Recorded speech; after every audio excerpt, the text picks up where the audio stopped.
De uma forma também muito breve, vou apenas fazer uma referência a um outro componente do Vuex, que são as Actions. Nós já vimos então que temos a possibilidade de, na nossa Store, na nossa Vuex, termos um State, Mutations, temos Getters e agora vamos ter também as Actions. As Actions são muito semelhantes às Mutations. No entanto, trazem uma novidade interessante no que diz respeito principalmente aos momentos em que nós estamos a ir buscar informação de forma assíncrona. Bom, parece tudo muito estranho, mas vamos ver aqui no exemplo. Eu tenho aqui então a nossa Store, que tem um valor igual a 0, e temos aqui o espaço onde mostra o valor, e temos até um botão para aumentar. Ora, falta-nos criar aqui um método, Methods, que vai acionar o mecanismo de aumento ali na nossa Store. Ora, na nossa Store ainda não temos nenhuma mutation, mas vamos fazer aqui o aumentar. E o aumentar, que poderá ser escrito desta forma, mas que eu aconselho, pelo menos para quem não estiver a utilizar Babel, etc., para que seja claramente compatível com browsers anteriores que utilizem este tipo de escrita.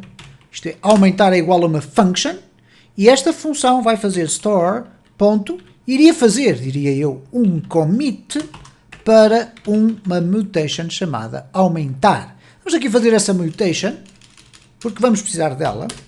Mutations. Vamos colocar aqui aumentar. Vai ser uma function que recebe o contexto do state e que depois vai simplesmente fazer o seguinte, state.valor mais. Vamos ligar aqui o nosso botão, ou melhor, já está ligado ao método aumentar. O método aumentar vai à store fazer um commit de aumentar, isto é, vai executar esta mutation.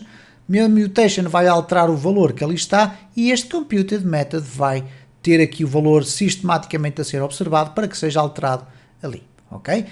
Eu percebo um circuito relativamente complexo, mas que depois com experiência nós começamos a incorporar com alguma naturalidade. E neste caso é o Vue.js que faz a maior parte do trabalho porque mantém tudo isto em formato reativo. Bom, vamos aqui refrescar tudo isto e reparem, se eu clicar em aumentar, eu tenho então, como seria de esperar, ali o aumento do valor.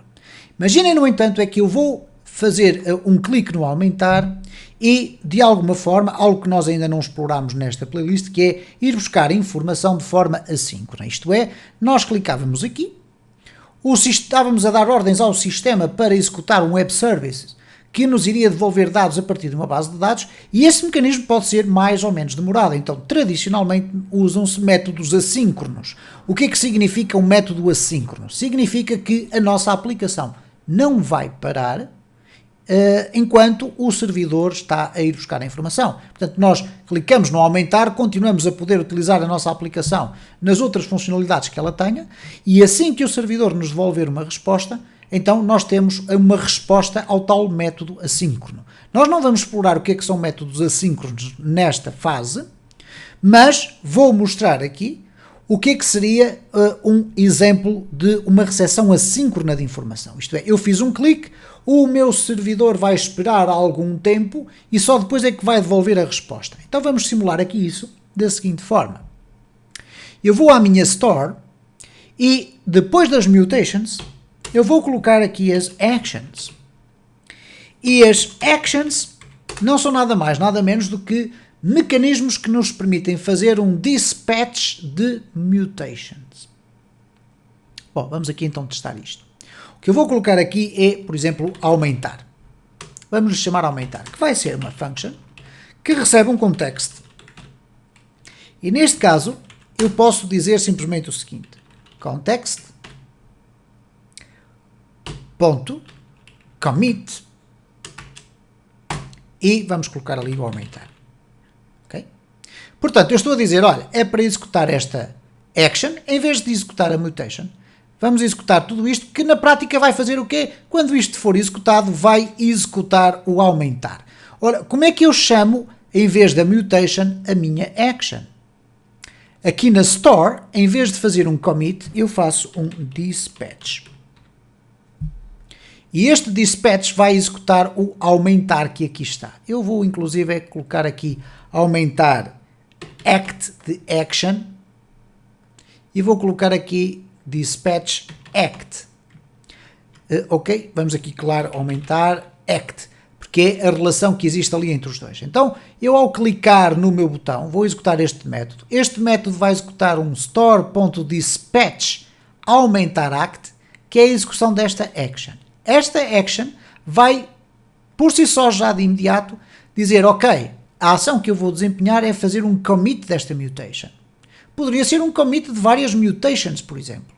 E, portanto, eu aqui faria apenas um dispatch com esta função e dentro desta eu iria colocar aqui, fazer esta mutation, mais aquela, mais aquela, mais aquela e quantas houvessem, por exemplo. Neste caso é só uma.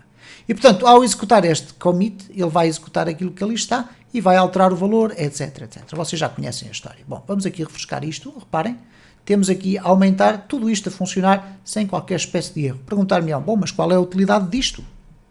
Então, imaginei aqui a circunstância. Quando eu clico no método e o tenho apontado diretamente para a mutation vai fazer de imediato aquilo que estiver dentro do seu código. Agora, imaginem o seguinte. No caso das actions, é utilizada mais em circunstâncias assíncronas, em que eu tenho, por exemplo, vamos aqui simular um set timeout. Aliás, é o exemplo que é apresentado no próprio Vue X na documentação. Eu vou aqui escrever isto de uma forma mais inteligível. Set timeout. O set timeout é uma função de JavaScript que contém dois argumentos. Um deles é, neste caso o segundo, o delay. Eu vou colocar aqui 2000 milissegundos, significa que são 2 segundos de espera, e depois destes 2 segundos de espera serem ultrapassados, ele vai executar aquilo que estiver dentro desta function. Então, dentro desta function, eu vou simplesmente dizer para o context.commit e vai fazer um commit da minha mutation, que aqui está, que é o aumentar. Okay? Então eu vou remover isto que aqui está. E o que vai acontecer agora neste momento é o seguinte, eu vou aqui refrescar. Quando eu clicar em aumentar, só ao fim de 2 segundos é que o sistema vai alterar o valor. Eu vou clicar em aumentar, 1, 2, pumba. E está ali, então, o valor 2. O que é que isto significa na prática? Que eu posso ter, então, chamadas assíncronas a web services, a endereços ou endpoints que me vão devolver valores de uma base de dados, por exemplo, e só quando essa informação chegar aqui como resposta é que eu vou fazer o commit do que eu quero. Obviamente que eu aqui simulei com um set timeout, mas poderia ter aqui uma chamada assíncrona do estilo via Ajax, ok? E colocar depois no sucesso dessa informação do Ajax, colocar o context.commit, aumentar, isto é, executar as mutações apenas quando a resposta assíncrona viesse com sucesso.